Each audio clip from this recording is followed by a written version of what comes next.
شروع اللہ کے نام سے جو بڑا مہربان اور نہایت رحم کرنے والا ہے۔ السلام علیکم رحمۃ اللہ وبرکاتہ۔ یہ 9 ذی الحج 10 ہجری یوم عرفہ کا دن تھا۔ نبی کریم صلی اللہ علیہ وآلہ وسلم میدان عرفات میں تشریف لے گئے۔ آپ نے دیکھا کہ نمرہ میں آپ کے لیے خیمہ لگا دیا گیا ہے۔ آپ وہاں اترے حتیٰ کہ سورج ڈھل گیا۔ جب سورج ڈھلا تو آپ نے اپنی اونٹنی قصوہ کو لانے کا حکم دیا۔ اس پر آپ کے لیے پلان کس دیا گیا۔ پھر آپ وادی عرفہ کے درمیان تشریف لے آئے، جہاں 1,24,000 کم و بیش صحابہ اکرام کا مجمع تھا۔ آپ نے لوگوں کو خطبہ دیا، بلا شبہ تمہارے مال، تمہارے خون ایک دوسرے کے لیے اسی طرح حرمت والے ہیں جس طرح تمہارے اس حرمت والے مہینے، تمہارے اس حرمت والے شہر میں تمہارے اس دن کی حرمت ہے۔ خبردار، جاہلیت کی ہر چیز میرے دونوں قدموں کے نیچے روندی ہوئی ہے، اور اسی طرح جاہلیت کے خون بھی جو ایک دوسرے کے ذمے چلے آ رہے ہیں معاف ہیں۔ آج کے بعد ان کا کوئی قصاص نہ ہوگا نہ دیت۔ ہمارے جو خون بہائے گئے ان میں سے سب سے پہلا خون جو میں معاف کرتا ہوں وہ ربیعہ بن حارث کے بیٹے کا ہے، جو بنی اساد قبیلے کے ہاں دودھ پی رہا تھا اور اسے قبیلہ حذیل نے قتل کر دیا تھا۔ اسی طرح جاہلیت کے تمام سود بھی معاف ہیں، اور سب سے پہلا سود جو میں معاف کرتا ہوں وہ ہمارے خاندان کا سود ہے، عبداللہ بن عبد المطلب کا ہے، اور پورے کا پورا معاف ہے۔ اے لوگو، عورتوں کے معاملے میں اللہ سے ڈرو۔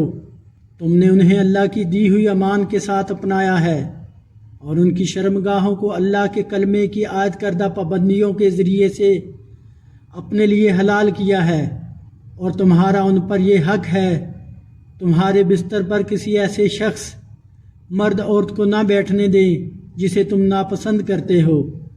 اگر وہ ایسا کریں تو انہیں ایسی ضرب لگاؤ جو سخت نہ ہو، اور تم پر معروف طریقے کے مطابق ان کے کھانے اور لباس کی ذمہ داری ہے۔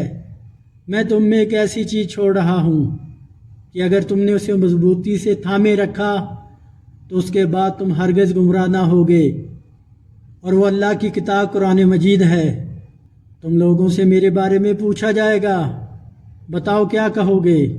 انہوں نے جواب دیا، ہم گواہی دیں گے کہ بلا شبہ آپ نے کما حق کا دین پہنچا دیا، اللہ کی طرف سے سونپی گئی امانت ادا کر دی، اور آپ نے امت کی ہر طرح سے خیر خواہی کی۔ اس پر نبی کریم صلی اللہ علیہ وآلہ وسلم نے اپنی شہادت والی انگلی سے اشارہ فرمایا۔ آپ اسے آسمان کی طرف بلند کرتے تھے اور پھر اس کا رخ لوگوں کی طرف کرتے اور فرماتے، اللہم اشہد، اللہم اشہد، اللہم اشہد۔ اے اللہ تو گواہ رہنا، اے اللہ تو گواہ رہنا، اے اللہ تو گواہ رہنا۔ پھر آپ نے اذان کہلوائی، پھر اقامت کہلوائی اور لوگوں کو ظہر کی نماز پڑھائی، پھر اقامت کہلوائی اور عصر کی نماز پڑھائی، اور ان دونوں نمازوں ظہر اور عصر کے درمیان کوئی اور نماز سنت اور نفل وغیرہ ادا نہ کی۔ اس کے بعد رسول اللہ صلی اللہ علیہ وآلہ وسلم اپنی سواری پر سوار ہوئے اور عرفات میں اپنے جائے وقوف پر تشریف لے آئے۔ آپ نے اپنی اونٹنی قصوہ کا پیٹ بڑے پتھروں کی جانب کیا، بڑی بڑی چٹانوں کے بالکل اوپر اونٹنی کو کھڑا کیا، اور پیدل چلنے والوں کے راستے کو جہاں لوگوں کا اجتماع تھا سامنے رکھا، اور قبلہ کی طرف رخ کیا، اور وہیں ٹھہرے رہے حتیٰ کہ سورج غروب ہو گیا، اس کی ٹکیا غائب ہو گئی، اس کی زردی ختم ہو گئی۔ پھر آپ نے حضرت اسامہ رضی اللہ تعالیٰ عنہ کو اپنے پیچھے سوار کیا اور مزدلفہ کی طرف چل پڑے۔ یہ یوم عرفہ خطبہ حجۃ الوداع تھا جو نبی کریم صلی اللہ علیہ وآلہ وسلم نے میدان عرفات میں صحابہ اکرام رضوان اللہ اجمعین کو دیا۔ میں امید کرتا ہوں کہ آپ کو یہ ویڈیو پسند آئی ہوگی۔ اسے صدقہ جاریہ سمجھ کر ثواب کی نیت سے دوست احباب میں شیئر کریں، ویڈیو کو لائک کریں اور ہمارے چینل کو سبسکرائب کریں۔ اس سے اگلا خطبہ ہم خطبہ حجۃ الوداع یوم نحر یعنی قربانی والے دن 10 ذی الحج کا اس پر ویڈیو لے کر آئیں گے۔ جزاکم اللہ خیرہ۔